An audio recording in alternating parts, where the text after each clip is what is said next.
Praise the lord. యేసుక్రీస్తు నామములో మీ అందరికీ శుభములు తెలియపరుస్తున్నాను. మార్నింగ్ మన్నా ఈ కార్యక్రమం ద్వారా మీరు దీవించబడుతున్నారని విని దేవుడికి కృతజ్ఞతాస్తుతులు చెల్లిస్తున్నాను.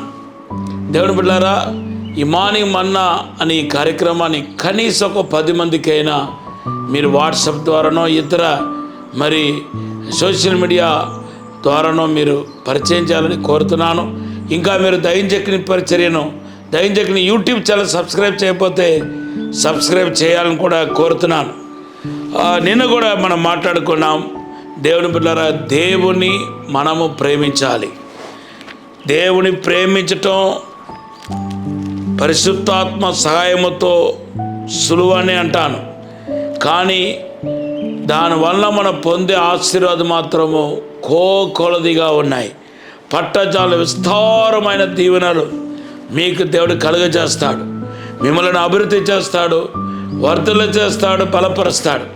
అందుకొరకే పేదరు రాసిన కొరింథీ పరిస్థితి పౌలు, దైవజనుడైన పౌలు కొరింథీ సంఘానికి రాసినప్పుడు 2వ అధికారం 1 కొరింథీ పత్రిక 2వ అధికారం 9వ వచనంలో అంటున్నాడు, దేవుని ప్రేమించే వారికి సిద్ధపరచబడినవి కళ్ళు చూడలేదంట, మనుషులకు కళ్ళు ఇంకా చూడలేదంట, చెవులు వినలేదంట.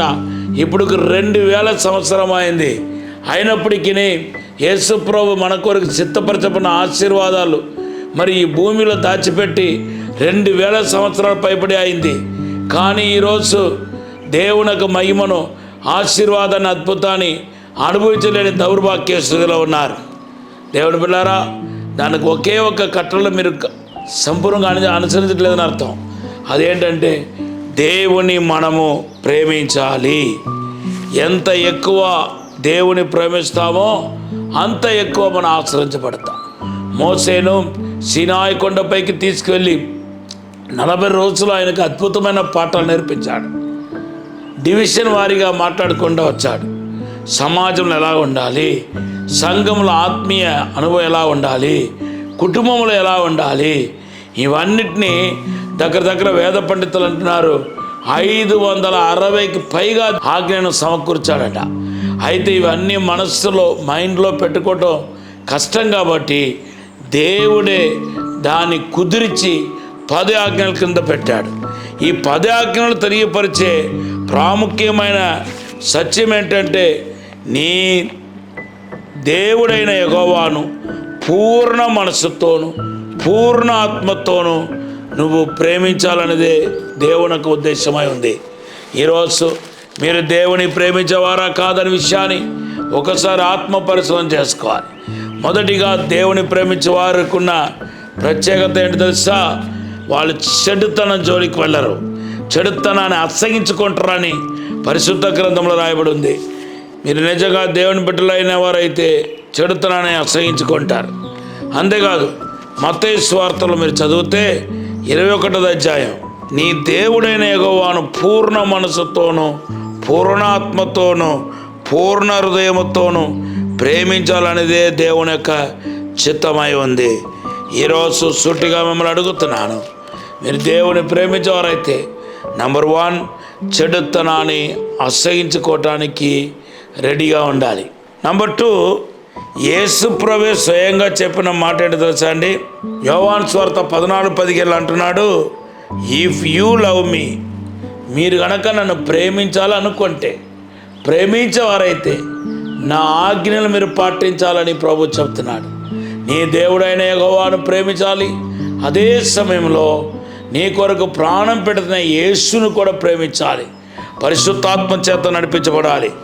ఈరోజు ఎంతమంది దేవుని యొక్క ఆజ్ఞను పాటించేవారుగా ఉన్నారు?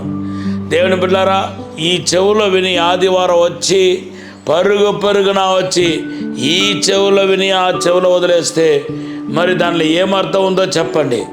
ఇప్పుడైనా మేలుకొని యేసును ప్రేమించాలి. మత్తయి సువార్త 22వ అధ్యాయం 37-38 వచనంలో బైబిల్లో రాయబడి ఉంది, నీ దేవుడైన యెహోవాను పూర్ణ మనసుతోను పూర్ణ ఆత్మతోను పూర్ణ బలముతోను ప్రేమించాలని రాయబడి ఉంది. తర్వాత 3వదిగా మనం చూస్తే యోహాను సువార్త 4:19 తర్వాత రాయబడింది, దేవుని ప్రేమించేవారు ఎవరైతే దేవుని ప్రేమించేవారో వారు ఖచ్చితంగా ఏం చేస్తారంటే ఆయన ప్రేమను పంచుకున్న వారే ఉన్నారు. మొదటి యోహాను 4:19, యోహాను సువార్త 3:16 లోకాన్ని దేవుడు ఎంతో ప్రేమించని రాయబడి ఉంది. అవును, లోకాన్ని దేవుడు ప్రేమిస్తున్నాడు. అందుకొరకు ఈ లోకం చెడిపోకుండా కాపాడబడుతుంది. ఈరోజు పరిశుద్ధాత్మ తండ్రి మీతో మాట్లాడుతున్నాడు. నువ్వు గనక నిజంగా దేవుని ప్రేమించేవారైతే మొదటిది ఏంటంటే, దేవుని కుమారుడా, నువ్వు ప్రభుని ఆరాధించాలి. అనేక మందిరాలకు కొనవబడుతూ తీసుకెళ్ళబడుతూ ఆత్మతో నిండుకొని అభిషేకంతో మీరు దేవుని యొక్క మాటలు పలకాలి.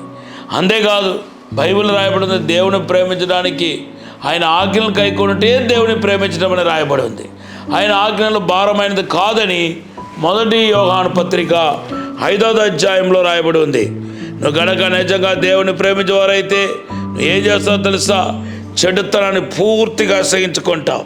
మొదటి యోహాను 5వ అధ్యాయం 3వ వచనంలో దేవుని ప్రేమించేవారు ఆయన ఆజ్ఞలను ఖచ్చితంగా పాటిస్తారని రాయబడి ఉంది.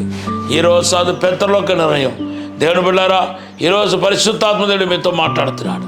నువ్వు గనక రెడీగా ఉంటే దేవుణ్ణి అభిషేకించబోతున్నాడు, వరాలతో నింపబోతున్నాడు. నువ్వు దేవుని ప్రేమించాలనేదే దేవుని యొక్క ఉద్దేశమై ఉంది. ఈరోజు నువ్వు నిజంగా దేవుని ప్రేమిస్తే అసాధారణమైన అద్భుతమైన కార్యం చూస్తావు. దేవుని ప్రేమించేవారు ఏం చేస్తారో తెలుసా? దేవునితో ఎల్లప్పుడూ సాహసం కలిగి దేవుని ఆరాధిస్తారు, దేవుని స్తుతిస్తారని పరిశుద్ధ గ్రంథంలో మనం చూస్తున్నాం. Thank you lord.